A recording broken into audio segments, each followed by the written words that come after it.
Usagi latest booklet ne sida handak chahigi yam demandedly launch tawkiba Usagi I juice citrus juicer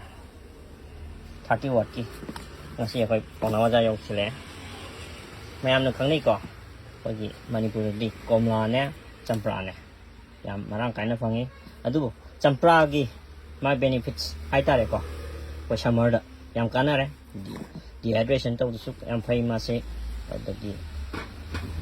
potassium calcium phosphorus yawi hai nupa gi yam kanai hai khogi champra energy su yam boost tawi ada immune system su yam phal maru ina masi adum hangi akhoi dukan da haibidi juice cup saba yaba machine haina do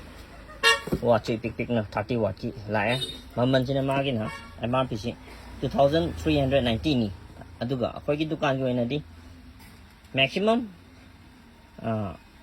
20% di pija ke yam tong ma chuna te maram di new launch na akhoi gi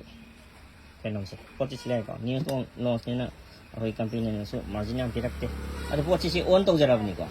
on tor matung da coin tor ge da sigi se ma ge machine jen oin fix tor matung da masana machine jen on tor on tor ka su machine jen run da la wai run da la han ge de phoi na som ma kan komla ra champra ji ma ge de tak khai due da khai due ko si da hapchila ni hapchila ga phoi si machine ma si press tor da si press tor da masam to na ma se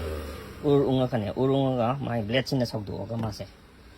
makha da komla ji phang di ne komla ma hi se na tra ga champra ma hi se mana mana kitang to